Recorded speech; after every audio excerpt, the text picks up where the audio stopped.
கண்கண்ட தெய்வமாய் கலியுக வரதனாய் விளங்குகின்ற ஐயப்பனுடைய மகிமைகளையும் பெருமைகளையும் அவரது வழிபாட்டிலே இருக்கிற சிறப்புகளையும் நாம் இப்போது சிந்திப்பதாக இருக்கிறோம்.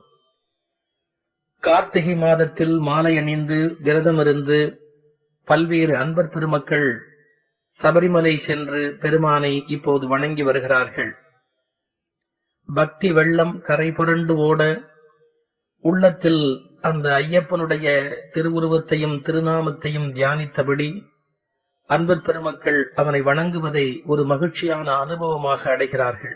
பலவேறு வகையில் இதை சில பேர் விமர்சனம் செய்தாலும் கூட இன்றைக்கு இது ஒரு ஃபேஷன் என்று சொல்லப்படுகிற வகையிலே மக்கள் மனதிலே ஒரு வித்தியாசமான ஒரு தோற்றத்தை காட்டுவதற்காக பின்பற்றுகிறார்கள் என்று விமர்சனம் செய்யப்பட்டாலும் கூட இதற்கு உள்ளே இருக்கிற நுட்பமான பொருள்களை புரிந்து கொண்டு விட்டால் இந்த வழிபாட்டின் மேன்மையினை நன்கு அறியலாம். மனித மனம் இயல்பிலேயே ஒரு கட்டுப்பாட்டுக்கு வர மறுப்பது. இதற்கு என்ன காரணம் என்று கேட்டால், நாமெல்லாம் ஆதியிலே விலங்குகள்தான். விஞ்ஞான பூர்வமாக சொல்வது என்று சொன்னால் கூட விலங்கிலிருந்து வளர்ந்து பரிணாமம் அடைந்தவன்தான் மனிதன். டார்வின் தத்துவத்தின்படி கூட குரங்கிலிருந்துதான் மனிதன் உருவானான் என்று சொல்லுவார்கள். பெர்னாட் ஷா ஒரு முறை பேசுகிற போது சொன்னார், குரங்கிலிருந்து பிறந்தவன் மனிதன் என்று சொல்லாதீர்கள், குரங்குகள் கோபித்துக் கொள்ளும் என்று சொன்னார். காரணம், மனிதர்கள் குரங்குகளை விட அதிகமாக சேட்டை செய்கிறவர்கள். காரணம், மனிதர்களுடைய மனத்திலே மிக அதிகமான ஒழுங்கற்ற பல எண்ணங்கள் ஓடிக்கொண்டே இருக்கின்றன. ஆசா பாசங்களுக்கு அவர்கள் அடிமைகளாக இருக்கிறார்கள். இப்படி ஒழுங்கற்று கிடக்கிற மனித மனத்தை ஒழுங்குபடுத்துவது என்பது சுலபம் அல்ல. நீங்கள் பல்வேறு மனிதர்கள் வாழ்கிற இடங்களுக்கு போய் பாருங்கள். தங்கள் அறைகளை எவ்வளவு அசுத்தமாக வைத்திருக்கிறார்கள். தங்கள் துணிமணிகளை எல்லா இடத்திலும் பரத்தி வைத்திருக்கிறார்கள். தங்கள் அறைகளை சுத்தமில்லாமல் வைத்திருப்பதைப் போலவே தங்கள் இதயத்தையும் பல பேர் சுத்தமில்லாமலேயே வைத்திருக்கிறார்கள். இப்படி மனிதனுடைய மனத்தை ஒழுங்குபடுத்தி, சுத்தப்படுத்தி, வரையறைப்படுத்தி, நியமன நெறிமுறைகளின்படி வாழ வைப்பதற்காக இந்த கலியுகத்தில் அமைந்திருக்கிற உன்னதமான வழிபாடுதான் ஐயப்பனுடைய வழிபாடு. என்ன காரணம்? ஒரு மண்டலம் விரதம் இருப்பது என்பது எவ்வளவு பெரிய காரியம் என்று யோசித்து பாருங்கள். ஒரு மண்டலம் விரதம் இருக்கிற போது ஒரு மனிதனுடைய மனம் பக்குவப்பட்டு விடுகிறது. விடியற்காலையில் எழுந்து நீராடுதல், இதுவே ஒரு உயர்ந்த பழக்கம் அல்லவா? நம்முடைய சமய நூல்கள் சொல்லுகின்றன, பிரம்ம முகூர்த்தம் என்று காலை நேரத்தை வர்ணிக்கின்றன. விடியற்காலை 4 மணி முதல் 6 மணிக்குள்ளாக கண்விழித்து கடவுளை தொழுவது என்பது நல்ல வழக்கம். இந்த பிரம்ம முகூர்த்தம் உண்மையிலேயே ஒரு விடியற்காலை மட்டுமல்ல, உள்ளத்திலேயே சத்துவ குணத்தை அதிகமாக தோற்றுவிக்கக்கூடிய வலிமையுடையது. இந்த விடியற்காலையில் பல பேர் எழ மறுக்கிறார்கள். அப்படி எழுகிற அந்த இயல்பை பெற்றுவிட்டால் வாழ்க்கை கண்டிப்பாக உயர்வடையும். ஆனால் ஐயப்பனுடைய வழிபாட்டை பின்பற்றுகிறவர்கள் விடியற்காலையில் எழுந்து காலையிலேயே குளிர்ந்த நீரில் நீராடுகிறார்கள். எனவே மனிதர்களை ஒழுங்குபடுத்துகிற உன்னதமான ஒரு வழிபாடு இந்த ஐயப்பனுடைய வழிபாடு என்பதை நாம் முதலாவதாக புரிந்து கொள்ள வேண்டும். மனிதனுடைய தமோ குணம் என்கின்ற தாமச குணத்தினுடைய இயல்புதான் தூக்கம். படுக்கையில இருந்து எழுகிற பல பேர் பழிச்சென்று எழுந்ததாக வரலாறே கிடையாது. நீங்கள் நன்றாக உற்று பார்த்தால் தெரியும், குழந்தைகள் தங்கள் தொட்டிலே இருந்து விழிக்கிற போது பழிச்சென்று கண்விழித்து அவை எழுவது வழக்கம். குழந்தை பருவத்தில் நமக்கு இருந்த அந்த இயல்புகள் முதுமை அடைய அடைய இல்லாமலேயே போய்விடுகின்றன. இந்த குழந்தை பருவத்தினுடைய சுறுசுறுப்பை மனிதர்கள் கண்விழிக்கிற போதே பழிச்சென்று கண்விழிக்கிற இயல்பை பெற வேண்டும் என்று சொன்னால் அவர்களுக்கு உள்ளே இருக்கிற தமோ குணம் குறைந்து அவர்களுக்குள்ளே சத்துவ குணம் தலையெடுக்க வேண்டும். இந்த தமோ குணத்தை அழிக்கிற வழிபாடுதான் ஐயப்பனுடைய வழிபாடு. மிக நீண்ட காலமாக நம்முடைய மக்கள் கதை கதை கதை என்று கதைகளை கேட்டு வளர்ந்து விட்டார்கள். நான் மீண்டும் இப்போது உங்களுக்கு ஐயப்பனுடைய சரித்திரத்தை கதையாக சொல்ல விரும்பவில்லை. அதை கருத்தாக உங்கள் மனத்தில் பதிய வைக்க வேண்டும் என்று விரும்புகிறேன். எத்தனை முறை கதை கேட்டு விட்டீர்கள்? ஒரு மகிஷமுகி என்கிற எருமை மாட்டு வடிவத்திலே இருந்த ஒரு பெண்ணை ஐயப்பன் சம்ஹாரம் செய்தான். அந்த எருமையின் வடிவத்திலே இருந்தவளை அழித்தான் என்றெல்லாம் நாம் பல்வேறு கதைகளை படித்திருக்கிறோம். இதே போல துர்கை என்கின்ற அந்த தேவதை மகிஷாசுரன் என்கின்ற எருமை வடிவத்திலே இருந்த அசுரனை அழித்தான் என்ற பல காரணமாக நாம் புராணங்களில் சொல்லிக் கொண்டு வந்திருக்கிறோம். இவைகளெல்லாம் வெறும் கதைகள் தானா? ஒரு பெண் எருமை வடிவத்திலே இருக்கிற அசுரனை அழிக்க முடியுமா? ஐயன் ஐயப்பன் எருமை வடிவத்திலே இருந்த ஒரு பெண்ணை கண்டிப்பாக அழித்திருக்க முடியுமா? இதற்கெல்லாம் வேறு ஏதாவது பொருள் உண்டா என்று தயவு செய்து நீங்கள் யோசிக்க வேண்டும். எருமை வடிவத்தில் எந்த பெண்ணும் இருப்பதில்லை. நம்முடைய மனம் என்கிற சக்தி இருக்கிறதே, அது ஒரு பெண்ணாக ஓமைப்படுத்தப்பட்டிருக்கிறது. நம்முடைய மனோசக்தி உண்மையிலேயே ஒரு வகையான பெண் தான். அந்த மனோசக்தி எருமைத்தன்மை உடையதாக இருந்தால் ஒருபோதும் வாழ்வில் நாம் முன்னேற முடியாது. எருமை என்பது தமோ குணம் என்கிற தாமசத்தினுடைய அடையாளம். சாலையிலே நாம் ஒரு வாகனத்திலே போகிற போது பார்த்தால் சில பேர் கொஞ்சம் கூட வழிவிடாமல் வழியை அடைத்துக் கொண்டு நிற்பார்கள். அவர்கள் அப்படி வழியை அடைத்துக் கொண்டிருக்கிற போது நீங்கள் என்னதான் எச்சரிக்கை மணி ஒலித்தாலும் இல்லை காரிலே இருக்கிற ஹாரனை ஒலித்தாலும் கூட அவர்கள் நகர மாட்டார்கள். இவர்களெல்லாம் மனித வடிவத்திலே இருக்கிற எருமைகள். இவர்கள் உள்ளத்திலே இருக்கிற தமோ குணம் அவர்களை அசைய முடியாதபடி தடுத்து விடுகிறது. முயற்சி என்பதற்கு அழகான தமிழ் வார்த்தை அசைவு. முயற்சி இன்மை என்பதை குறிப்பிடுகிற போது அசைவின்மை என்று குறிப்பிடுவார்கள். சோம்பல் என்பதற்கு தமிழிலே அசைவின்மை என்று குறிப்பிடுவார்கள். எனவே அசைவு என்பது முயற்சி அல்லது சுறுசுறுப்பு என்பதனுடைய அடையாளம். கொஞ்சம் கூட அசையாமல் அப்படியே இருக்கிறார்களே, இந்த எருமைத்தனம் சோம்பல் தனம் எதனாலே வருகிறது? இதற்கு அடிப்படை காரணம் நம்முடைய மனத்திலே இருக்கிற தமோ குணம் என்று பெரியவர்கள் கண்டுபிடித்தார்கள். இந்த தாமச குணம்தான் நம்முடைய அழிவுக்கு காரணம். நீங்கள் சில அலுவலகங்களில் போய் பார்த்தால் அந்த அலுவலகத்திலே இருக்கிறவர்களிடத்தில் ஏதாவது ஒரு கேள்வியினை கேட்டால் உடனடியாக எந்த பதிலும் சொல்ல மாட்டார்கள். மேலும் கீழும் நம்மை ஒரு முறை பார்த்துவிட்டு மறுபடியும் தங்கள் வேலைகளை கவனிக்க தொடங்கி விடுவார்கள். காரணம், அவர்களுக்கு பதில் சொல்லுகிற அளவு கூட சுறுசுறுப்பு கிடையாது. இத்தகைய சோம்பேறித்தனத்தை, அதாவது மகிஷத்தனத்தை, எருமைத்தனத்தை அழிப்பதுதான் ஐயப்ப வழிபாட்டிலே இருக்கிற ரகசியம். நீங்கள் யோசிக்கலாம், ஐயப்பனை வழிபடுவதற்கும் இந்த எருமைத்தனத்தை அழிப்பதற்கும் என்ன சம்பந்தம் என்று கேட்டு. விடியற்காலையில் எழுந்து குளிர்ந்த நீரில் நீராடுவது என்ற பழக்கமே நம் மனத்திலே இருக்கிற தமோ குணத்தை அழித்துவிடும். சில பிள்ளைகள் பள்ளிக்கூடம் போவதற்கு முன்பாக வீட்டிலே எழுவதற்கு என்ன அமர்க்களம் செய்கிறார்கள்? பாயை விட்டு எழுவதற்கு ஒரு 10 மணி நேரம் போராட வேண்டும். பாயை சுருட்டிவிட்டு அதன் மீது மீண்டும் படுத்து தூங்குவார்கள். தலைகளையை அதன் மீது வைத்துக் கொண்டு கொஞ்ச நேரம் தூங்குவார்கள். சில மாணவர்கள் பல் தேய்க்க சொன்னால் பிரஷை வாயில் வைத்துக் கொண்டு தூங்கிக் கொண்டே இருப்பார்கள். இப்படி அந்த உள்ளத்திலே ஆட்படுத்திக் கொண்டிருக்கிறதே ஒரு வகையான சோம்பல் இயல்பு. அந்த எருமைத்தனத்தை அழிக்க வேண்டும், சுறுசுறுப்பு வர வேண்டும் என்றால் அதற்கு என்ன செய்வது? சத்துவ குணமுடைய தேவதையை, அதாவது சுறுசுறுப்பான ஒரு தெய்வத்தை, தெய்வ அமைப்பை வழிபாடு செய்தால் நம்முடைய மனத்திலே இருக்கிற இத்தகைய தமோ குணம் நீங்கும் என்பதுதான் ஐயப்ப வழிபாட்டிலே இருக்கிற சூட்சமம். ஆக மனிதனுடைய மனத்தை பக்குவப்படுத்துவதற்குத்தான் இந்த வழிபாடு தோன்றியது என்பதை நாம் முதலாவதாக நினைவிலே வைத்துக் கொள்ள வேண்டும். இந்த ஐயப்ப வழிபாடு பழமையானதா புதுமையானதா என்று ஒரு சர்ச்சையினை கிளப்புகிறார்கள். இது ஏதோ தமிழ்நாட்டில் மிக அண்மை காலத்தில் தோன்றிய வழிபாடு என்று சில பேர் குற்றம் சாட்டுகிறார்கள். மிக நீண்ட கால தமிழுடைய வழிபாட்டு முறையில் இல்லாத ஒன்றை இடைக்காலத்தில் யாரோ புகுத்தி விட்டார்கள் என்பது போல இந்த வழிபாட்டை பற்றி பல பேர் குற்றம் சொல்லுகிறார்கள். இது கேரள தேசத்திலே இருந்து தமிழ்நாட்டில் திணிக்கப்பட்ட வழிபாடு என்று கூட பல பேர் கருதி கொண்டிருக்கிறார்கள். இவையெல்லாம் உண்மை அல்ல.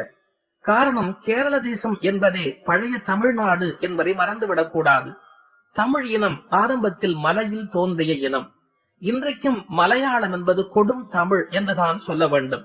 மலையாள மொழியே நம்முடைய தமிழ் மொழியினுடைய ஆழமான பல ஈரமான சொற்களை தன்னகத்தில் வைத்துக் கொண்டிருக்கிற ஒரு அருமையான மொழி.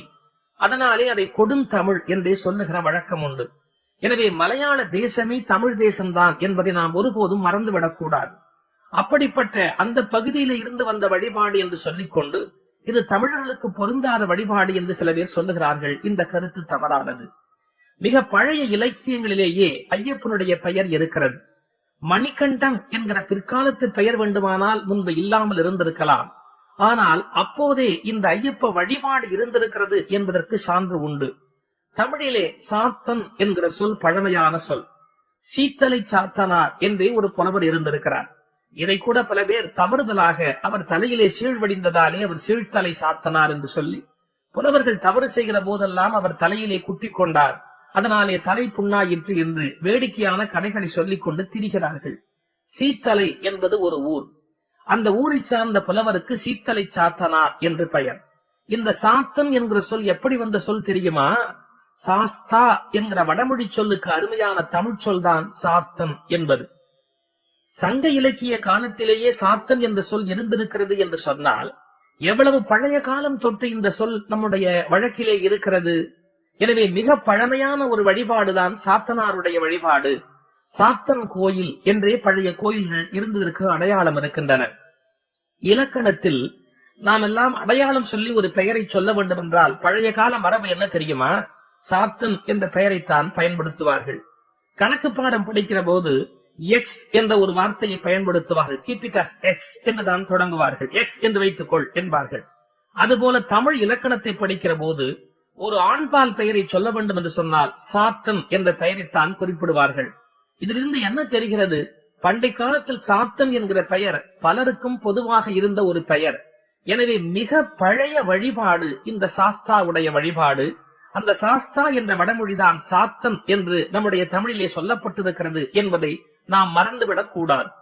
எனவே மிக பழைய வழிபாடாகிய இந்த ஐயப்ப வழிபாடு மணிகண்டனுடைய வரலாறோடு இணைக்கப்பட்டு பிற்காலத்தில் புதுப்பிக்கப்பட்டது என்பதை மறந்துவிடக் கூடாது. இப்போது ஐயப்பனுடைய வரலாற்றை உங்களுக்கு கொஞ்சம் நினைவுபடுத்துகிறேன்.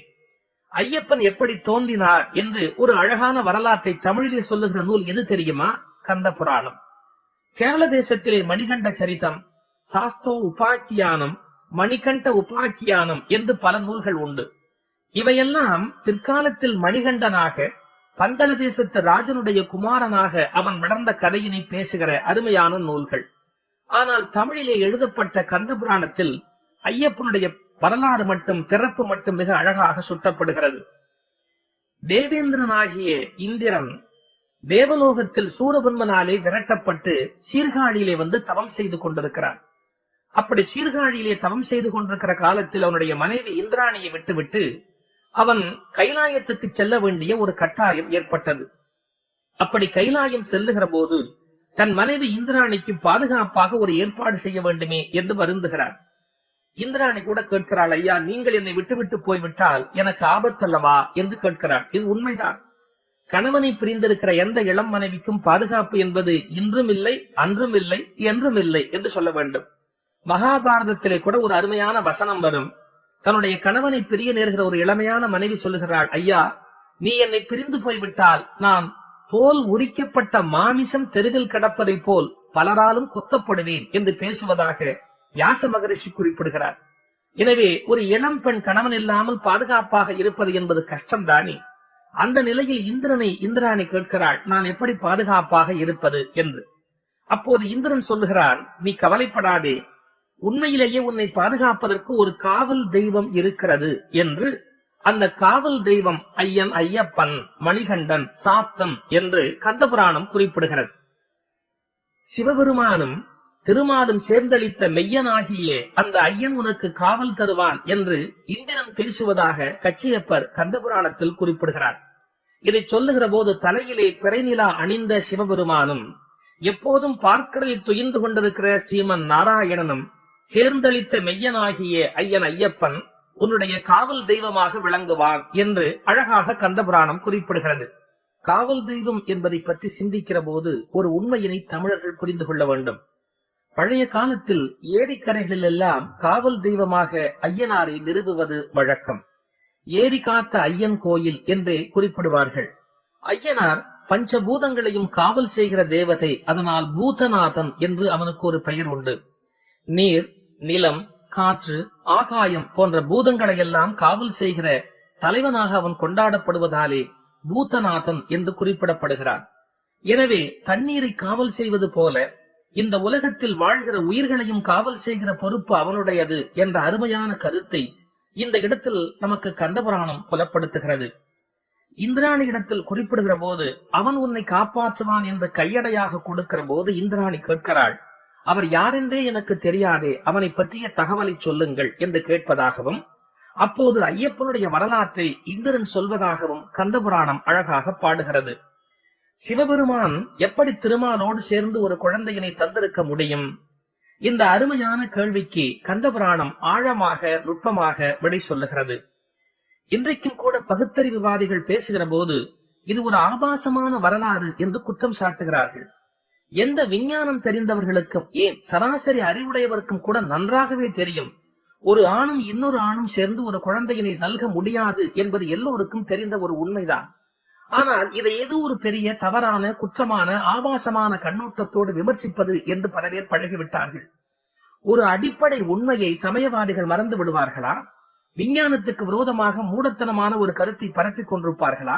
இதற்குள்ள என்ன உண்மை இருக்கிறது என்பதை கொஞ்சம் ஆழமாக சிந்தித்து பார்க்க வேண்டும்.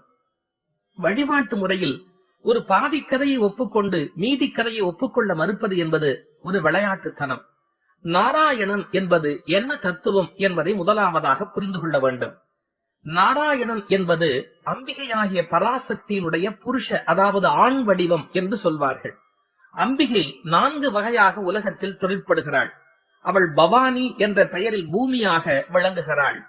அவள் உணர்ச்சி வசப்படுகிற காலத்தில் குரோதமாக வெளிப்படுகிற போது காளியாக வெளிப்படுகிறாள். உலகங்களில் யுத்தங்களை நடத்துகிற காலத்தில் கொடூரமாக அவள் வெளிப்படுகிற போது துர்க்கையாக வெளிப்படுகிறாள். இப்படிப்பட்ட அமைதியான அழகான பராசக்தியே ஆண் வடிவத்தை எடுக்க வேண்டும் என்று தீர்மானித்து விட்டால் அவள் நாராயணனாக வெளிப்படுகிறாள் என்று ஒரு தத்துவ கருத்து உண்டு. இது மிக மிக நுட்பமான ஒன்று.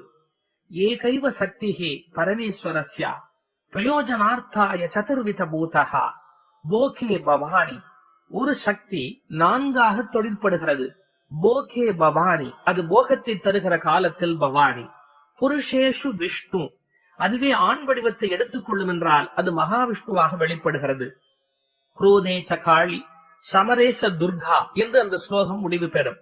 குரோதேச்ச காளி என்றால் அது குரோதத்தை மேற்கொள்ளுகிற காலத்தில் காளியாகவும், அது சமரேச, சமரம் என்றால் போர்க்களம் என்று பொருள், அந்த யுத்த களத்தில் துர்க்கையாகவும் அது வெளிப்படுகிறது. ஆக ஒரே சக்தி பெண்மை மேவிய நிலையில் நிற்குமானால் அது பராசக்தியாக, அம்பிகையாக, பவானியாக வெளிப்படுகிறது. அந்த சக்தி ஆண் வடிவத்தை எடுத்துக்கொண்டால் அது திருமால் என்பதுதான் சக்தி வழிபாட்டிலே இருக்கிற ரகசியம்.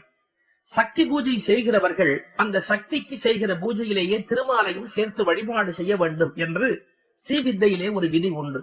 எனவே அம்பிகை ஆண் வடிவத்தை எடுக்கிற காலத்தில் மகாவிஷ்ணு என்பதால் தான் அம்பிகையும் மகாவிஷ்ணுவையும் சகோதர சகோதரி உறவு என்று கொண்டாடுவார்கள். கோவிந்தன் என்ற நாராயணனுக்கு பெயர், அம்பிகைக்கு கோவிந்த ரூபிணி என்று பெயர், கோப்திரி என்று பெயர். மகாவிஷ்ணுவுக்கு விஷ்ணு என்று பெயர், அம்பிகைக்கு விஷ்ணு மாயை என்று பெயர்.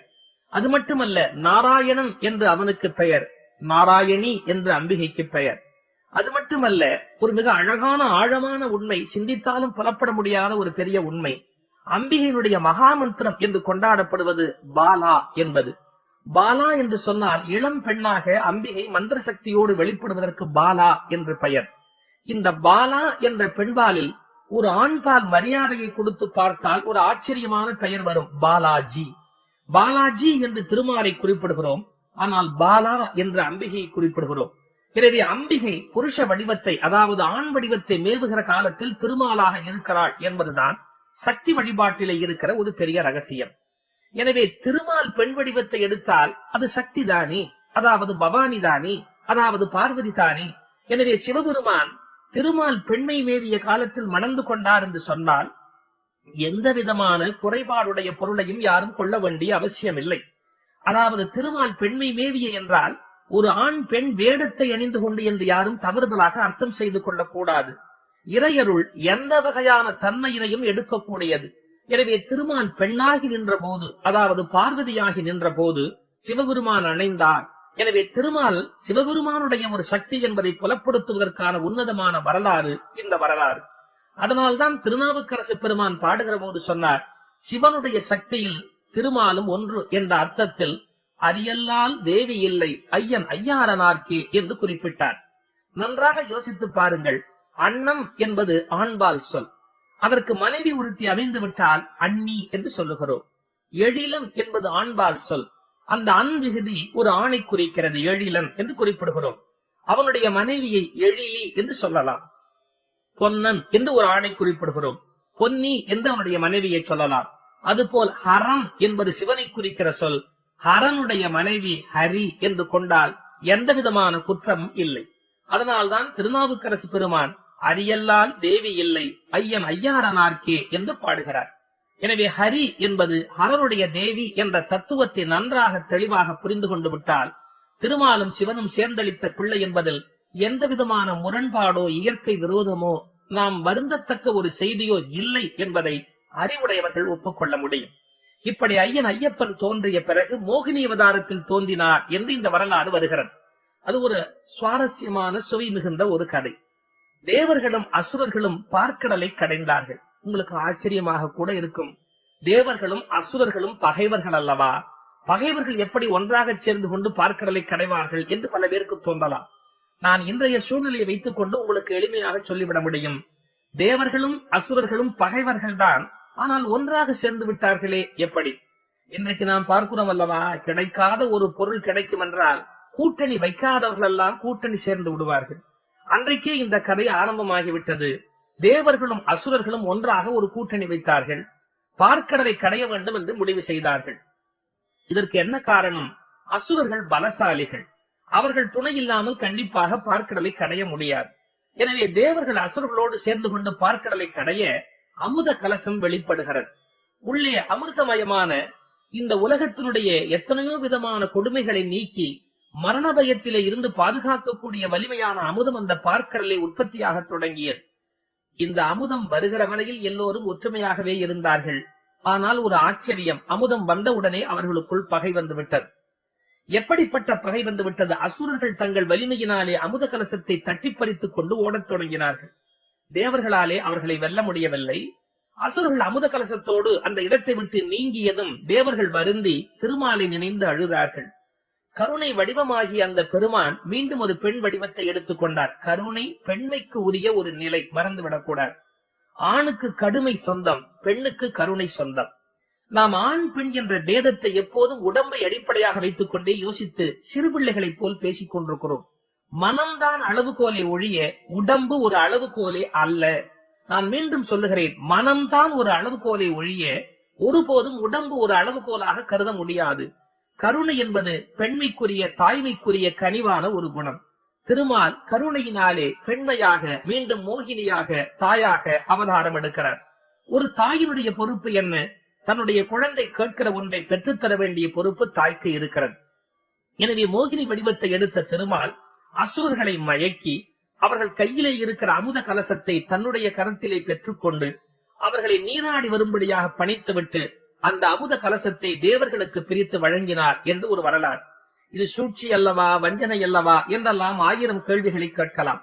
வஞ்சனையே வடிவான அசுரர்கள் ஒப்பந்தத்தை மீறி அமுத கலசத்தை தட்டி பறித்துக் கொண்டு போகிற போது அசுரத்தன்மை உடையவர்கள் நீண்ட காலம் வாழ்ந்த இந்த உலகத்துக்கு என்ன ஆகப் போகிறது என்று யோசித்து அவர்களை வஞ்சித்ததிலே எந்த விதமான தவறும் இல்லை என்றுதான் எனக்கு தோன்றுகிறது. அசுரர்கள் என்று சொன்னால் நாம் முதல் சரியாக புரிந்து கொள்ள வேண்டும். தீய எண்ணங்கள், தீய செயல்கள், தீய இயல்புகள், முரட்டுத்தனம், வஞ்சனை, பகைமை, கொடூரம், இது போன்ற இயல்புகளை இயல்பாக உடையவர்கள் யாரோ அவர்கள்தான் அசுரர்கள் என்பதை மறந்துவிடக்கூடாது. அத்தகைய தன்மைகள் நீடிக்க கூடாது என்பதற்காக அவர்களுக்கு எதிராக திருமால் அந்த அமுத கலசத்தை பறித்தார்.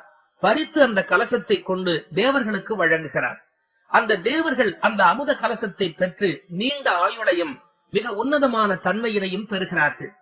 இந்த நிலையிலே மோகினி அவதாரம் எடுத்த அந்த மகாவிஷ்ணு திருமாலை வணங்கி விடைபெறுகிற போது அந்த திருமாலை மணந்து அவர் மூலமாக அளித்த பிள்ளைதான் ஹரிஹர சுதன் என்று ஐயப்பனுடைய வரலாறு நமக்கு தெரிவிக்கிறது. நான் இதற்குரிய தத்துவ விளக்கத்தை உங்களுக்கு முன்னர் ஏற்கனவே சொல்லி இருக்கிறேன். ஹரிஹர சுதன் என்று சொன்னால் ஹரியாலும் ஹரனாலும் வழங்கப் பெற்ற சுதன், குழந்தை என்று அவனுடைய வரலாறு குறிப்பிடுகிறது.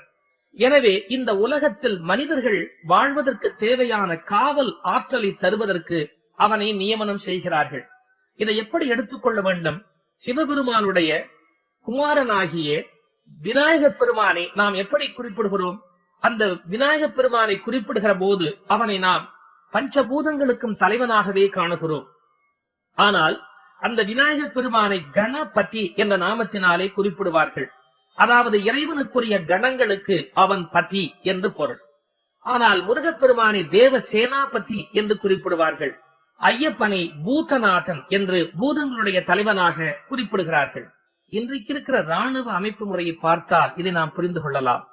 விமானப்படைக்கு தனியாக ஒரு தளபதி இருக்கிறார், கப்பல் படைக்கு ஒரு தளபதி இருக்கிறார், அதுபோல தரைப்படைக்கு ஒரு தளபதி இருக்கிறார். இது மூன்றுக்குமாக சேர்த்து ஒரு தளபதியாக நாம் ஜனாதிபதியை வர்ணித்துக் கொண்டிருக்கிறோம். இது போல விநாயகப் பெருமான் கணபதி என்று சொன்னால் தேவ கணம், அசுர கணம், மனித கணம், பூத கணம் எல்லாவற்றுக்கும் பொதுவான பதி. எனவே அவன் கணபதி. அதில் குறிப்பிட்ட தேவப்படைகளுக்கு மட்டும் தலைவனாக விளங்குகிறவன் முருகப்பெருமான். எனவே அவன் தேவ சேனாபதி. அதில் இருக்கிற பூதப்படைகளுக்கு மட்டும் தலைவன் ஐயப்பன். எனவே அவன் பூதநாதன் என்று ஒரு அருமையான வரன்முறையை, வைப்பு முறையை பெரியோர்கள் வைத்திருக்கிறார்கள். இவையெல்லாம் ஒரு ஆழமான ஒரு அமைப்பு முறையை நமக்கு புலப்படுத்துவது என்பதை நாம் மறந்துவிடக் கூடாது. இந்த ஐயப்பனுடைய வழிபாட்டை மேற்கொள்ளுகிற போது விரதங்களை மேற்கொள்ள சொல்லுவதற்கு காரணமே நம்முடைய உடம்பையும் உள்ளத்தையும் பக்குவப்படுத்துவதற்குரிய ஒரு உன்னதமான வழிமுறைதான் அது. வழிபாடு என்ற சொல்லுக்கு என்ன பொருள் தெரியுமா? வழிபடுவது என்று பொருள். இதனுடைய ஆழமான பொருள் என்ன என்று கேட்டால், ஐயப்பனை கும்பிடுகிறவர்கள் ஐயப்பனாகவே ஆகிவிட வேண்டும். நடக்குமா என்று கேட்கிறீர்களா? சாமி என்று சொல்லுகிறோமே, ஏன்? அதற்குரிய விடையை இதோ சொல்லுகிறேன்.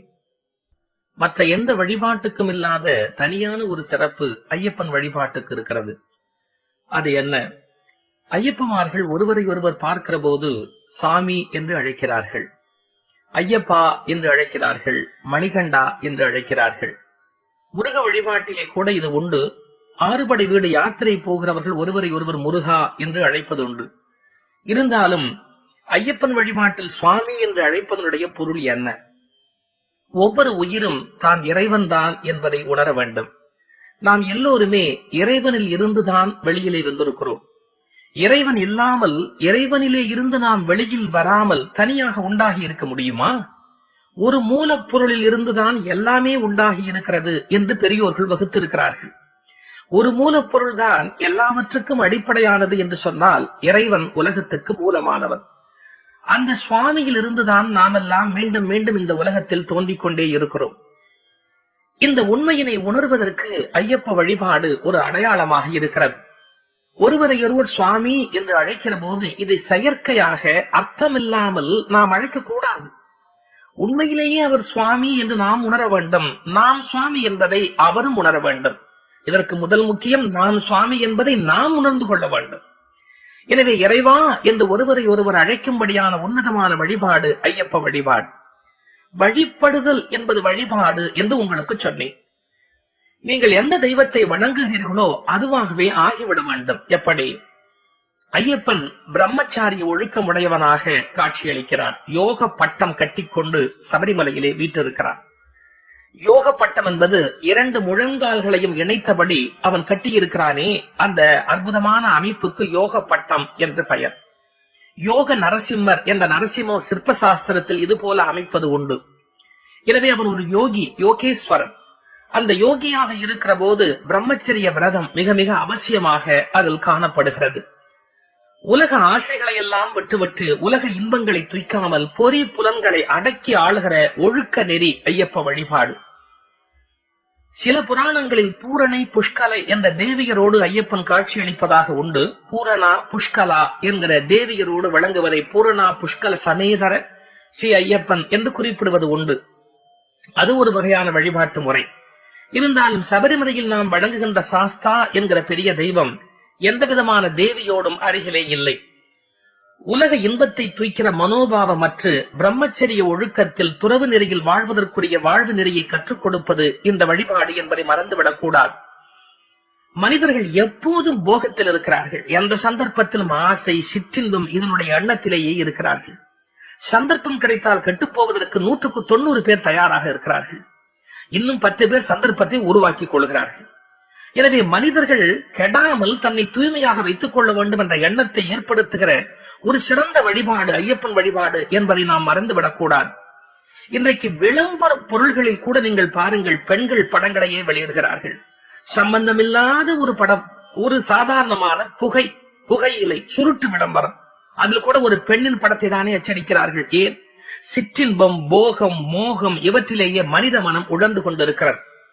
இந்த கீழான எண்ணங்களிலே இருந்து மனிதன் மேலே வர வேண்டாமா? அவனுக்கு உயர்ந்த எண்ணங்கள் தோன்ற வேண்டாமா?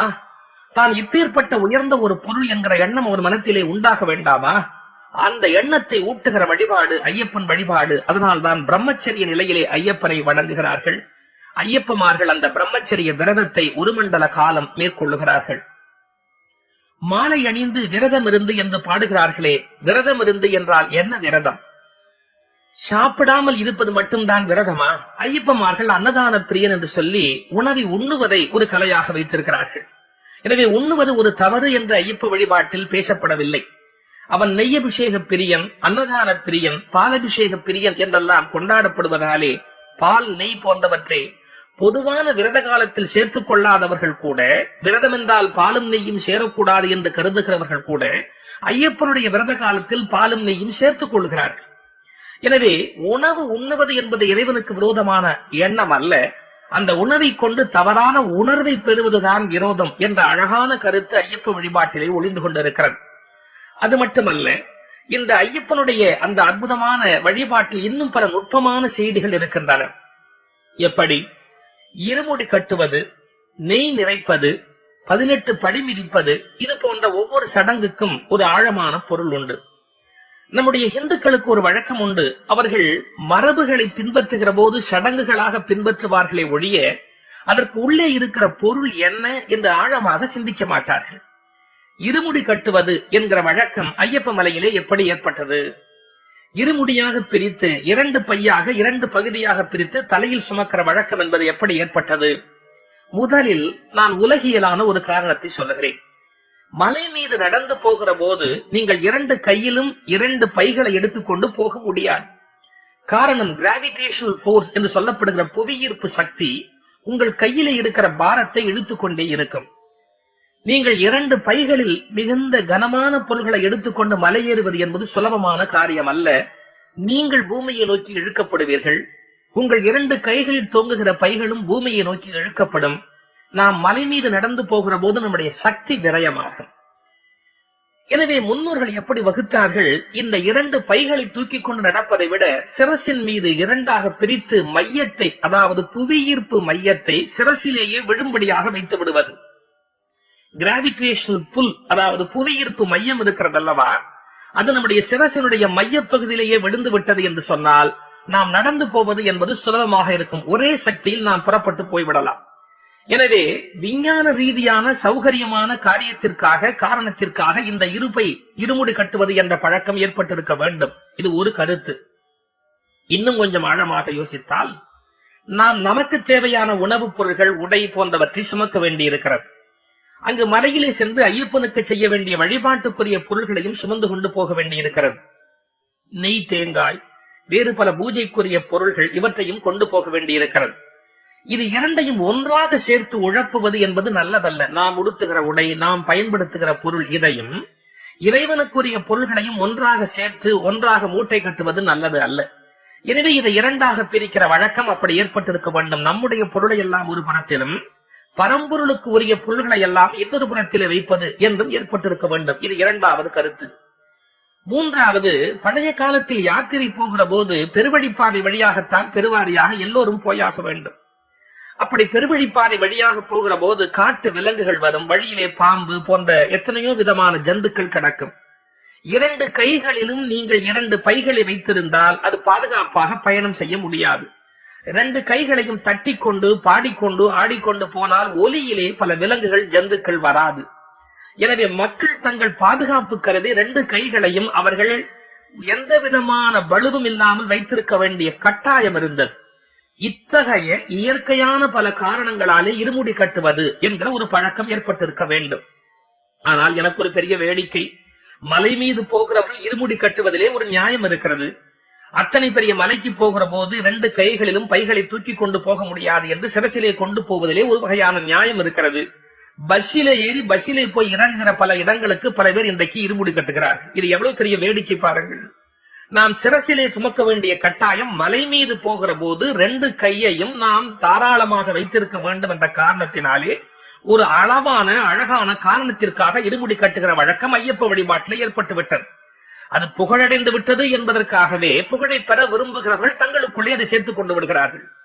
எனவே இருமுடி கட்டுவது என்பது இத்தகைய உலகியல் காரணங்களுக்காக என்று நான் ஒரு கோணத்தில் சொன்னேன். இப்போது இன்னொரு கோணம் சொல்லுகிறேன். சிம்பாலிக் என்ற ஆங்கிலத்திலே ஒரு வார்த்தை சொல்வார்கள், எந்த ஒன்றையுமே உருவகப்படுத்தி சொல்வது என்று. இப்போது இருமுடி கட்டுவது என்பது கூட ஒரு வகையான உருவகம்தான். எல்லா மனிதர்களுமே 2 மூட்டைகளை தூக்கி கொண்டு அலைகிறார்கள். அது என்ன தெரியுமா? எல்லா மனிதர்களுமே 2 மூட்டையை தூக்கி கொண்டு அலைகிறார்கள். அது என்ன மூட்டை? ஒவ்வொருவனுக்கும் ஒரு பாவ மூட்டை இருக்கிறது, ஒரு புண்ணிய மூட்டை இருக்கிறது. பல ஜென்மத்தில் ஒவ்வொருவரும் செய்திருக்கிற புண்ணியங்களை எல்லாம் தொகுத்து ஒரு மூட்டையாக்கினால் அது புண்ணிய மூட்டை.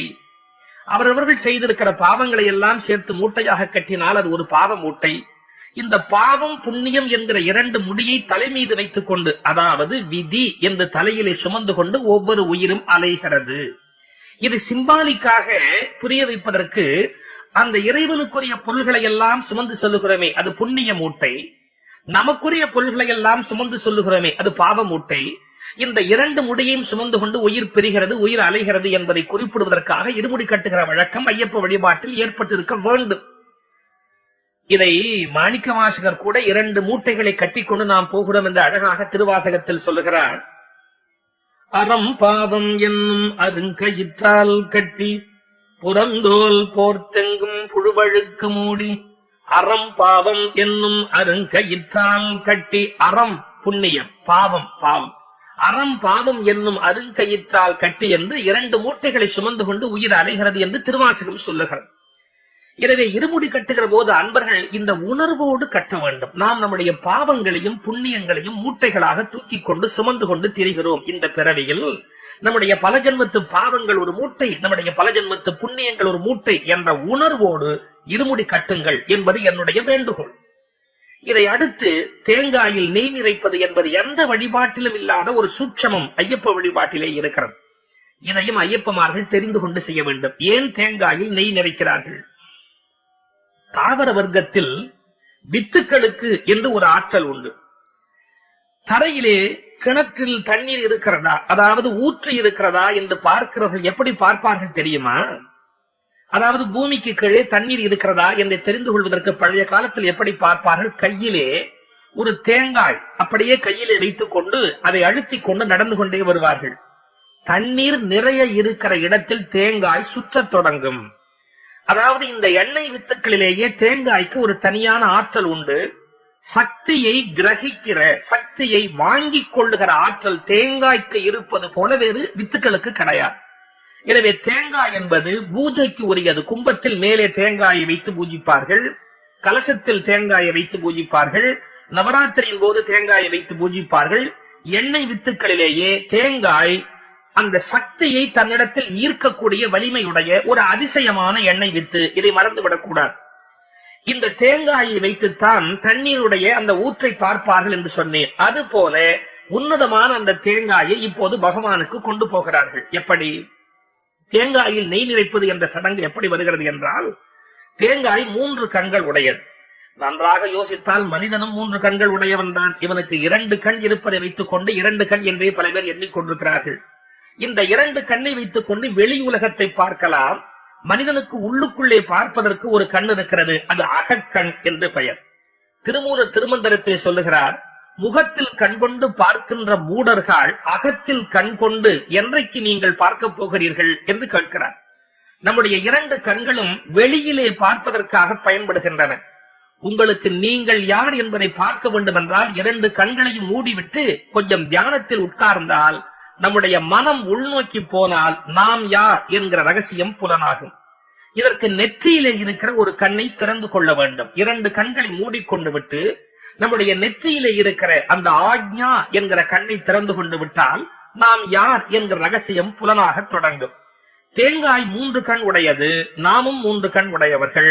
2 கண்கள் மூடி இருக்க ஒரு கண்ணை திறப்பது என்பது வழக்கம். தேங்காயிலே நம்முடைய 2 புறக்கண்களை மூடிவிட்டு அகக்கண்களை திறந்து கொள்ள வேண்டும்.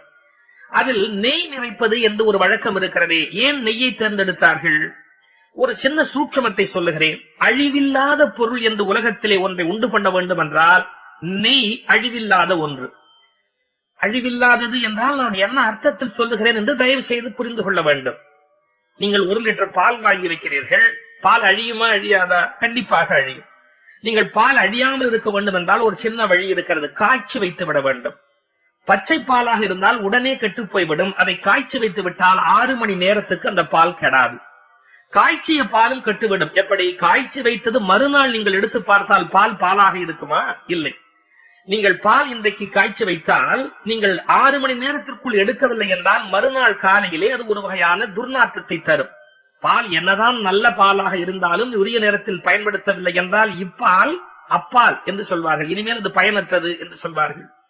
அந்த பாலை நீங்கள் நீடிக்க வேண்டும் என்றால் ஒரு வழி இருக்கிறது. காய்ச்சிய உடனே உரை கூட்டி வைத்து விட்டால், அதாவது தயிராக ஆக்கி வைத்து விட்டால் அது 1 நாள் கூடுதலாக உயிரோடு இருக்கும். பால் 1 நாள் இருக்கும். தயிராக்கி விட்டால் 2 நாளைக்கு இருக்கும். ஹோட்டல்களில் 4-5 நாளைக்கு உயிரோடு இருக்கும், அது வேறு சமாச்சாரம். ஆனால் தயிராக ஆக்கி வைத்து விட்டால் அது கொஞ்சம் நீண்ட நாளைக்கு, அதாவது 2 நாளைக்கு முழுமையாக இருக்கக்கூடிய வலிமையுடையது. தயிர் கட்டு போகக்கூடியது. அதை நீங்கள் மோராக்கி வெண்ணையாக பிரித்து விட்டால் அந்த தயிரை மோராக்கிய பிறகு 3 நாள் மோர் உயிரோடு இருக்கும். வெண்ணையோ 4-5 என்று பல நாளைக்கு உயிரோடு இருக்கும். ஆனால் வெண்ணையும் மிக நீண்ட நாளைக்கு நன்றாக இருக்காது. காய்ச்சி நெய்யாக்கி விட்டால், ஒரு ரகசியம் சொல்லுகிறேன், நெய்யாக ஆக்கி வைத்து விட்டால் அது அழியவே அழியாது. கேரள தேசத்திலே ஆயுர்வேத வைத்தியத்துக்கு 300 ஆண்டுகளுக்கு முந்தைய நெய் வைத்திருக்கிறார்கள். 300 ஆண்டுக்கு முந்தைய நெய் எப்படி பாதுகாக்க முடிகிறது? நெய் என்று ஆகிவிட்டால் அது அழிவதில்லை என்பது ஒரு பெரிய ரகசியம். ஆனால் அது அழிகிற பாலில் தான் இருந்தது. இந்த நெய் பாலுக்குள்ளேயே இருந்திருந்தால் அதுவும் சேர்ந்து கெட்டுப்போய் தூக்கி எறிய வேண்டியதுதான். நன்றாக கவனியுங்கள். அழியக்கூடிய பாலில் அழிவில்லாத நெய் இருக்கிறது. அதை திருநாவுக்கரசர் தேவாரத்தில் பாடுகிறார். இறைவன் என்பவன் எப்படி இருக்கிறார் என்றால், விரையில் தீயினன் பாலில் படு நெய் போல் மறைய நின்றுளான் மாமணி ஜோதியான் என்று பாடுகிறார். பாலில் நெய் போல் மறைய நின்றுளான் மாமணி ஜோதியான். எனவே பாலிலே இருக்கிற நெய் போல இறைவன் நமக்குள்ளே குடியிருக்கிறார். அந்த அழிகிற பாலில் அழியாத நெய்யை திரட்டுவது போல நம்முடைய உடம்பு அழியக்கூடியதா இல்லையா? கண்டிப்பாக அழியக்கூடியது. நாம் ஒரு காலத்தில் குழந்தையாக இருந்தோம், மாணவனாக சின்ன பையனாக இருந்தோம், நடுத்தர வயது உடையவராக ஆகிறோம். பிறகு முதுமை நம்மை வந்து சேருகிறது, நோய் வந்து நம்மை பற்றுகிறது, மரணம் என்று வந்து இறந்து போகிறோம். நன்றாக யோசியுங்கள். நாம் குழந்தை பருவத்திலே இருந்து கிழப்பருவத்தை எய்துவது என்பது தவிர்க்க முடியாது. மரணம் நம்மாலே நிறுத்த முடியாது. இப்படி அழிந்து போகிற நாம் நமக்குள்ளே எது அழியாமல் இருக்கிறது என்று யோசிக்க வேண்டாமா? ஏன் இத்தனை பேர் பிறந்தார்கள், ஏன் இத்தனை பேர் இறந்தார்கள், எது பிறந்தது எது இறந்தது என்று சிந்தித்தால் அழிகிற இந்த உடம்புக்குள் அழியாத ஆத்மானந்தம் என்ற ஒன்று இருக்கிறது என்பதை புரிந்து கொள்ளலாம். சரீர ஆனந்தம் அழியக்கூடியது, சிற்றின்பம், மனைவி மக்களை தூக்கிற இன்பம் இவையெல்லாம் அழியக்கூடியது. ஆத்மாவுடைய ஆனந்தம் அழிவில்லாதது. ஆனால் அழிகிற உடம்புக்குள் தான் அழியாத ஆத்மானந்தத்தை திரட்ட வேண்டியிருக்கிறது. அதுதான் பாலில் நெய்யை எடுத்து பிரித்து விடுகிற ரகசியம். இந்த ரகசியத்தை எப்படி புலப்படுத்துகிறார்கள்? மற்றைய 2 கண் கொண்டு இதை செய்ய முடியாது. உன்னுடைய ஆக்ஞா என்கிற நெற்றிக்கண்ணை திறந்து அதில் இந்த அழியாத ஆத்ம ஆனந்தத்தை நிரப்பிக்கொள் என்பதை புரிய வைப்பதற்குத்தான் தேங்காயில் ஒரு கண்ணை திறந்து நெய்யை நிரப்புகிற சடங்கை ஐயப்பமார்கள் வைத்திருக்கிறார். இதை தெரிந்து கொண்டு தயவு செய்து இவற்றை செய்யுங்கள். அழிகிற உடம்பில் இருக்கிற அழியாத ஆத்ம ஆனந்தத்தை தேட வேண்டும் என்கிற ரகசியத்தை புரிந்து கொண்டு இந்த காரியத்தை செய்யுங்கள் என்று நான் மிகுந்த பணிவன்போடு ஐயப்பமார்களை கேட்டுக்கொள்கிறேன். எனவே இருமுடி கட்டுவது என்பது ஆழமான ஒரு சடங்கு. அது பாவ புண்ணிய மூட்டையை குறிப்பது. நெய் நிறைப்பது என்பது ஆத்ம ஆனந்தத்தை நாம் அடைவதற்குரிய ரகசியத்தை நமக்கு புலப்படுத்துவது. 18 படி தாண்டி போவது என்று ஒரு பரவு இருக்கிறது. அது என்ன 18 படி? மனிதர்களுக்கு கர்மேந்திரியங்கள் 5, அதாவது நம்முடைய மெய், வாய், கண், மூக்கு, செவி என்றெல்லாம் சொல்லுகிறோம் அல்லவா? அந்த இந்திரியங்களைத்தான் நாம நினைத்துக் கொண்டிருக்கிறோம். பாருங்கள், ஒரு உதாரணம் சொல்லுகிறேன். நான் பார்க்கிறேன் என்று சொல்லுகிறோம். நான் என்றால் எது பார்க்கிறது? என்னுடைய கண் பார்க்கிறது. நான் இப்போது சுகி சிவத்தின் பேச்சை கேட்டுக்கொண்டிருக்கிறேன் என்று நீங்கள் சொல்லுவீர்கள். எது கேட்டுக்கொண்டிருக்கிறது? உங்கள் காது கேட்டுக்கொண்டிருக்கிறது. எனவே காது நீங்கள் என்று நீங்கள் நினைத்துக் கொண்டிருக்கிறீர்கள். நீங்கள் நாசியை நீங்கள் என்று நினைத்துக் கொண்டிருக்கிறீர்கள். உடம்பை நீங்கள் என்று நினைத்துக் கொண்டிருக்கிறீர்கள். இவையெல்லாம் இந்திரியங்கள், 5 இந்திரியங்கள், 5 கருவிகள். இப்படி கர்மேந்திரியங்கள் 5. அதை தாண்டி இன்னும் கொஞ்சம் உள்ளே போனால் ஞான இந்திரியங்கள் 5, 5, 5, 10 இந்திரியங்கள். இதை தாண்டி நீங்கள் உள்ளே போனால், 10க்கு பிறகு உள்ளே நீங்கள் போனால் 4 அந்த கரணங்கள் இருக்கின்றன. அவை என்ன? மனம், புத்தி, சித்தம், அகங்காரம். இப்படி மனம், புத்தி, சித்தம், அகங்காரம் என்கிற நான்கு அந்த கரணங்கள். முதலில் உடம்பை நீங்களாக நினைக்கிறீர்கள். இந்த உடம்பு 10 இந்திரியங்கள் கொண்டது. அதன் பிறகு உள்ளே போகிற போது நான் யார் என்ற கேள்வியினை எழுப்பினால் மனமா, புத்தியா, சித்தமா, அகங்காரமா? மனம், புத்தி, சித்தம் என்ற அகங்காரம் 4. அதை நாம் நான் என்று எண்ணிக்கொண்டிருக்கிறோம். 10 4 14 ஆயிற்று. இந்த 14 3ஓடு சேர்ந்துதான் தொழிற்படுகிறது. அது என்ன 3 குணம்? தமோ குணம், ரஜோ குணம், சத்துவ குணம். இந்த தமோ குணம், ரஜோ குணம், சத்துவ குணம் என்பவை இருக்கின்றனவே, அதாவது தாமதமாகவே எல்லாவற்றையும் சிந்திக்கிற ஒரு எருமைத்தனம், அது தமோ குணம். கோபம், ஆத்திரம், சாத்திரம், உணர்ச்சி வசப்படுகிற இயல்பு, இவையெல்லாம் ரஜோ குணம். இது எதுவும் இல்லாமல் சமநிலையில் தன்னை வைத்துக் கொள்வது என்பது சத்துவ குணம். இந்த மனிதன் தன்னை பொறிகளாக எண்ணாமல், புலன்களாக எண்ணாமல், இந்திரியங்களாக எண்ணாமல், மனம், புத்தி, சித்தம், அகங்காரமாக எண்ணாமல், ரஜோகுணம், தமோ குணம், சத்துவ குணம் என்று குணமாக எண்ணாமல் இந்த 17 நிலைகளையும் கடந்து விட்டால் 10 4 3 17 நிலைகளையும் கலந்து விட்டால் 18வது நிலை, அதாவது சுத்த பிரம்ம நிலையை அடைகிற போது அவன் இறைவனை தரிசிக்கிறான். அதுதான் 18 படியை கடப்பதில் இருக்கிற தத்துவம். இதை வேறு ஒரு வகையிலே ஸ்தூலமாக சொல்லி பார்க்கலாம். பகவத்கீதை 18 அத்தியாயங்களை உடையது. அந்த நூல் எதற்காக உருவானது தெரியுமா? மனிதனை பக்குவப்படுத்துவதற்காக உருவான ஒரு நூல் பகவத்கீதை. 18 அத்தியாயங்களையும் சரியாக ஒருவன் படித்துக் கொண்டு வந்து விட்டால் குழப்பங்களை எல்லாம் நீக்கி தன்னுடைய மேன்மையை புரிந்து கொண்டு தான் உயர்வதற்குரிய வழிமுறையை நன்றாக தெரிந்து கொள்ள முடியும். இப்படி படிப்படியாக மனிதன் உயர்ந்து கொண்டே மேலே போவதற்காக 18 அத்தியாயங்கள் பகவத்கீதையில் வகுக்கப்பட்டன. அதனுடைய முதல் அத்தியாயம் என்ன தெரியுமா? அர்ஜுன விஷாத யோகம் என்று பெயர். விஷாதம் என்றால் குழப்பம் என்று பொருள். மனிதன் குழப்பத்திலே இருக்கிறான். அந்த குழப்பத்திலே இருந்து படிப்படியாக தெளிவு பெற்று மேலே வருகிறான். அப்படி குழப்பத்திலே இருந்து தெளிவு பெற்று மேலே வர வர இறைவன் யார் என்பதை அவன் தெரிந்து கொள்கிறான். இதை 18 அத்தியாயங்களை படிப்படியாக அமைத்து பகவான் கிருஷ்ணன் கீதையிலே விளக்கினார். நான் ஐயப்பமார்களுக்கு சொல்லுகிறேன், எந்திர கதியிலே 18 படியை தாண்டி கொண்டு போகாதீர்கள். நீங்கள் ஒவ்வொரு படியை மிதித்து மேலே வருகிற போதும் படிப்பாட்டு பாடிக்கொண்டு வருகிற போது உணர்ச்சி வசப்பட்டு பாடுவதோடு நிறுத்தி விடாமல் பகவத்கீதையின் 18 அத்தியாயங்கள் அர்ஜுனனை எப்படி ஞானியாக்கியதோ அப்படி உங்களை ஞானியாக்க வேண்டும் என்ற எண்ணத்தில் 18 படிகளையும் மிதித்துக் கொண்டு மேலே வாருங்கள். காரணம், படி என்பது நம்முடைய வளர்ச்சியை குறிப்பது. படிநிலை என்பார்கள். படி என்பது மனிதனை உயர்த்துவது, படிப்படியாக மேலே போக வேண்டும் என்று சொல்வார்கள். எனவே அந்த 18 படிகளும் விதவிதமான ஆழமான பொருள்களை உடையது. இன்னொன்று, நாம் எந்த தெய்வத்தை வணங்குகிறோமோ அதன் மீது உறுதியான ஒரு பக்தி இருக்க வேண்டும்.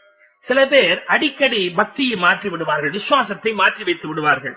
இந்த சுவாமி உசத்தி, அந்த சுவாமி தாழ்த்தி, இதை விட அந்த சுவாமியை கொஞ்சம் கும்பிடலாம் என்றெல்லாம் அலை பாய்கிற மனத்தோடு இருப்பார்கள். அவர்களுக்காக சொல்லுகிறேன், நீங்கள் எந்த வழிபாட்டை ஏற்றுக்கொண்டு விட்டீர்களோ அதில் உறுதியாக இருங்கள். ஐயப்பனை வணங்க தொடங்கிவிட்டால் இங்கே சபரிமலைக்கு வருவதற்கு பதிலாக திருப்பதிக்கு போயிருக்கலாமோ, இல்லை என்றால் நாம் ஏதாவது ஆறுபடை வீட்டுக்கு போயிருக்கலாமோ என்றெல்லாம் குழம்பக்கூடாது. மனிதனுக்கு அலை பாய்கிற ஒரு குணம் உண்டு. கல்யாண வீட்டில் சாப்பிடுகிற போதே பல பேர் அவர்கள் இலையை பார்த்தே சாப்பிடுவதில்லை. அடுத்தவருடைய இலையை பார்த்து விட்டு அதன் வடை பெரிதாக இருக்கிறது, அவருக்கு பாயாசத்தில் முந்திரி பருப்பு இருக்கிறது, இப்படி கவலைப்பட்டே இந்த உலகத்தில் துக்கப்பட்டவர்கள் எவ்வளவோ பேர் இருக்கிறார்கள். எனவே தான் வணங்குகிற தெய்வத்தின் மீது முதல் ஒரு உறுதி இருக்க வேண்டும். என்ன உறுதி? நாம் கும்பிடுகிற தெய்வம் சர்வஜன், அவன் என்னை காப்பாற்றுவான், அவனுக்கு மேலான ஒரு தெய்வம் இல்லை என்கிற தெளிவு இருக்க வேண்டும்.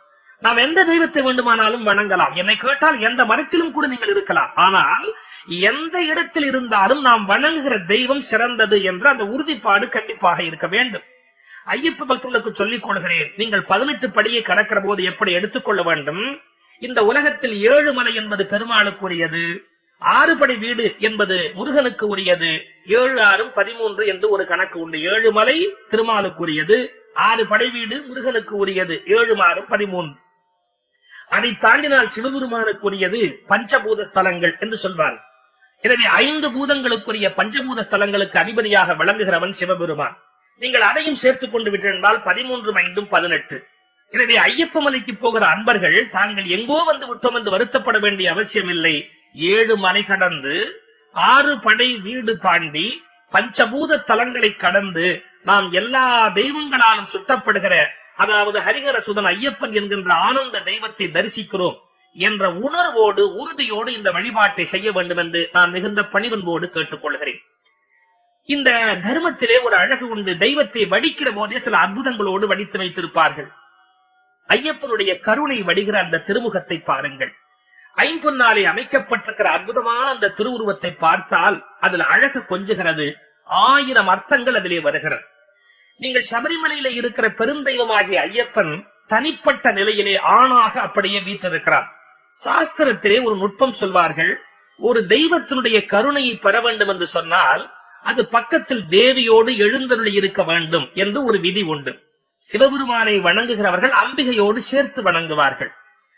பங்குனி உத்தர காலத்தில் சுவாமி திருவீதி உலா வருகிற போது பார்த்தால் தெரியும், தனியாக சிவபெருமான் வரமாட்டார், பக்கத்திலேயே தேவியோடு தான் வருவார். கபாலி கோயில் போன்ற உற்சவத்திலே பார்த்திருந்தால் தெரியும், கற்பகாம்பிகை உடன் உரை கபாலீஸ்வர பெருமான் என்றுதான் குறிப்பிடுவார். கற்பகாம்பாளோடு சேர்ந்துதான் சிவபெருமான் வெளியில் வருவார். என்ன காரணம் தெரியுமா? ஒரு தெய்வம் கருணை பாலிக்க வேண்டும் என்றால் தன்னுடைய அருட்சக்தியாகிய பெண்மையோடு வர வேண்டும் என்று ஒரு தத்துவ குறிப்பு உண்டு. பிச்சை எடுக்கர்களுக்கு கூட ஒரு உண்மை தெரியும். ஐயா மட்டும் தனியாக வந்தால் தம்பிடி தரமாட்டார், அம்மாவோடு சேர்ந்து வந்தால் ஒரு 10 காசு போடுவார் என்று பல பேருக்கு தெரியும். பிச்சை எடுக்கிறவர்கள் கூட அம்மா தாயே என்று பெண்ணைத்தான் குறிப்பிட்டு கேட்பார்கள், ஐயாவை மதித்து கேட்க மாட்டார்கள். அவர்களுக்கு தெரியும் ஐயாவே அம்மாவிடத்தில் பிச்சை எடுத்துக் கொண்டிருக்கிறார், எனவே நான் இதற்கு தனியாக போய் ஐயாவிடத்திலே கேட்பது என்று நேராக அம்மா தாயே என்று தாயையே கேட்டு விடுவார்கள். அந்த தாய்க்கு இருக்கிற கருணை குணம் என்பது உன்னதமான ஒரு குணம். அதனால்தான் சாஸ்திரங்களிலே தெய்வத்தை தனியாக வணங்குவது இல்லை. கற்பகாம்பாள் உடன் உரை கபாலீஸ்வர பெருமான். நீங்கள் திருமாலை வெங்கடாஜலபதியை வணங்குகிற போது மார்பிலேயே 2 தேவிகளையும் அவர் பதித்து வைத்திருப்பார். அந்த தேவியை நெஞ்சிலேயே வைத்திருக்கிறவர் என்று அகலகில்லேன் இறையும் என்று அகன்மார்பு உரையும் என்று ஆழ்வார் பாடுகிறார். இப்படி தேவியோடு கூடியவராகவே தெய்வத்தை வணங்குவது மரபு. ஐயப்பமார்களுக்கு ஒரு சந்தேகம் வந்துவிடும். நாம் வணங்குகிற ஐயப்பன் தனிப்பட்ட ஒரு ஆண் வடிவத்திலே இருக்கிறாரே, இவருக்கு கருணை இல்லாமல் போய்விடுமோ என்று கவலைப்படுவார்கள். தவறு. நீங்கள் ஐயப்பனுடைய மூர்த்தியை நன்றாக கவனியுங்கள். ஐயப்பனுடைய ஒரு கை சின்முத்திரை என்கிற ஞான அடையாளத்தை காட்டியபடி இருக்கும். சித் என்றால் ஞானம், முத்திரை என்றால் அடையாளம்.